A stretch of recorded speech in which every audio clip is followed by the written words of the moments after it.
देखता हूं आप सोशल मीडिया में रोज ये लगती जानते है। हुए कि सामने क्या हो रहा है, कौन कर रहा है, किस लिए कर रहा है, आप उसके बावजूद बैलेंसिंग कर रहे हैं ना लगातार कि इसको भी नहीं होना चाहिए, इसको भी नहीं होना चाहिए, इसको भी नहीं होना चाहिए, इसको भी नहीं होना चाहिए। जो कर रहा है सामने सीधा संदेश उसको क्यों देने से डरते हैं आप भी? क्यों बाकियों को साथ में तौल रहे हैं? जब जो करे तब उसको सवाल क्या करें। आप कौन सी कट्टरता मेरे से आप देखो, सुनो ना मेरे सरदाना भाई, आप जब बात करेंगे ना तो कट्टरता की बात कर रहा हूं मैं कोई मजहबी तौर पर किसी के नापतोली नहीं कर रहा हूं और मेरा किसी से कोई लेना देना नहीं है। आपने मुझसे पूछा, आपने मुझे बुलाया, मैं जबरदस्ती आपके आज तक पर नहीं आया हूं और मैं किसी भी नापतोली की बात नहीं कर रहा हूं। वो क्या हमारे सभी मजहबों में ऐसे लोग नहीं है जो कट्टरता की बात कर रहे हैं। अभी मैं जिसके बारे में कर रहा हूं उसके बारे में कहा और मैं दूसरों के बारे में भी इसलिए बोल रहा हूं वो भी करते हैं। तो इसमें आपको इस तरह से मेरे ऊपर अटैक करने की जरूरत नहीं है। पहली बात तो मैं कट्टरता की बातें नहीं करता हूं। मेरा सवाल आप अच्छे आदमी हो, लेकिन आप अच्छे आदमी होने का मतलब ये नहीं कि आप हर एक कोई रगड़ेंगे। नहीं, मैं आपको रगड़ नहीं रहा हूं, आपने उसको गलत समझा। मैं ये पूछ रहा हूं क्या फ्रांस के राष्ट्रपति ने या फ्रांस की सरकार ने गलत किया? क्योंकि कल महातिर मोहम्मद के ट्वीट्स आपने देखे होंगे, उन्होंने कहा कि अगर लोगों को उकसाओगे, उनके धर्म का अपमान करोगे तो क्या होगा? फ्रांस के राष्ट्रपति ने किसी तरह से कोई गलत काम नहीं किया है। उन्होंने मजहबी कट्टरता को रोकने के लिए जो काम किए हैं, स्वामी रामदेव सहित इस दुनिया के, मैं राजनीतिक तौर पर, सियासी तौर पर इसकी बात नहीं कर रहा हूं, जो भी दुनिया में समझदार विवेकशील लोग हैं वो उसका समर्थन करेंगे जो फ्रांस के राष्ट्रपति ने किया। मजहबी कट्टरता को कहीं पर किसी भी तौर पर अनुमति नहीं होनी चाहिए। ये बात पूरी दुनिया में एक स्वर से उठनी चाहिए और पूरी दुनिया में जो भी समझदार लोग हैं उनको इस बात के लिए एक स्वर से आवाज बुलंद करनी चाहिए। वो मैं आज भी कह रहा हूं, कल भी कहता था और कल भी कहूंगा। मैंने जो बात कही ना कि आपने मेरे ऊपर ही जो है तोप तान दी कि आप एक के बारे में बात करें, आप दूसरों के बारे में क्यों बात कर रहे हैं। मैं इसलिए इस बात को कर रहा हूं, कल को आप ही मेरे ऊपर प्रश्न चिन्ह उठाओगे कि आप एक के बारे में क्यों बात कर रहे हो। मैं सबके बारे में बात कर रहा हूं और मैं अपने बारे में भी बात कर रहा हूं। मैं योग के प्रति, अध्यात्म के प्रति, अपने देश के प्रति, अपने धर्म के प्रति 100% निष्ठा रखता हूं, लेकिन मैं दूसरे को घृणा की, नफरत की दृष्टि से नहीं देखता हूं। यही मैं बात कह रहा हूं कि किसी को नहीं इस तरह की इजाजत होनी चाहिए। और जो ऐसा कर रहे हैं, मैंने बार बार कहा, फिर दोहरा रहा हूं, चाहे वो पूरे दुनिया में कहीं पर भी हो रहा है, और मैं पहले कह चुका हूं, सबसे पहले मैंने यहीं से शुरुआत की थी, आखिर इस्लाम ही पूरी दुनिया के अंदर मजहबी कट्टरता के लिए क्यों जाना जा रहा है, ये उनके भी आकाओं को सोचने की जरूरत है।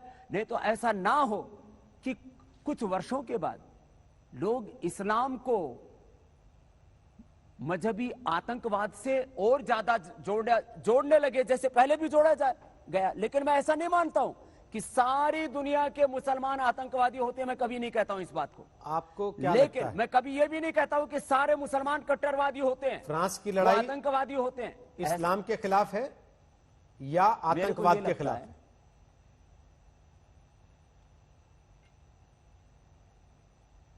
फ्रांस की लड़ाई आतंकवाद के खिलाफ है, इस्लाम के खिलाफ नहीं है।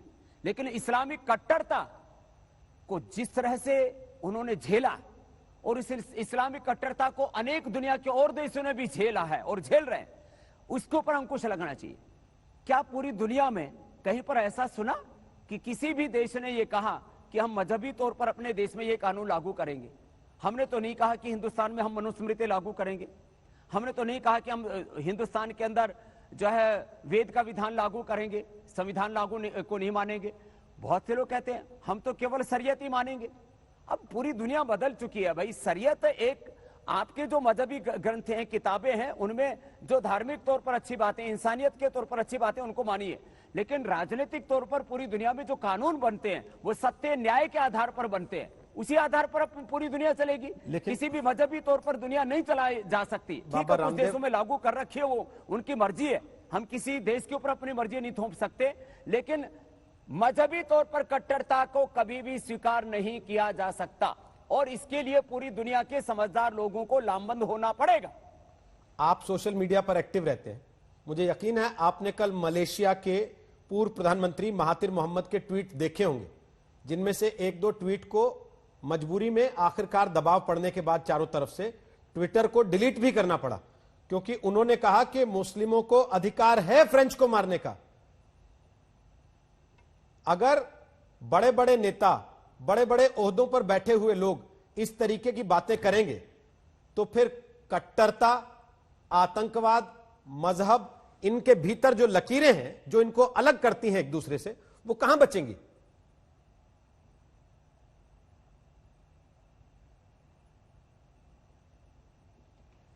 इसीलिए मैंने कहा सरदाना भाई कि जो भी सियासी तौर पर, मजहबी तौर पर, मीडिया में, अलग अलग क्षेत्रों में जो भी बड़े लोग हैं, उनका ये बहुत बड़ा दायित्व है कि इस दुनिया में सियासी तौर पर आग न लगने दें, मजहबी तौर पर आग न लगने दें, और भी अलग अलग प्रकार से किस तरह से लोग बटे हुए हैं, एक दूसरे से नफरत और घृणा करते हैं। मैं तो कहता हूं, मैं धर्म और अध्यात्म में जीता हूं, मेरे रग रग में धर्म है, अध्यात्म है, और जो भी जिसको कोई भी शब्द बोल दीजिए आप, स्पिरिचुअलिटी बोलिए, चाहे रिलीजियसनेस बोलिए, सब कुछ है, लेकिन मैं कहता हूं मैं तो सबसे प्यार करता हूं।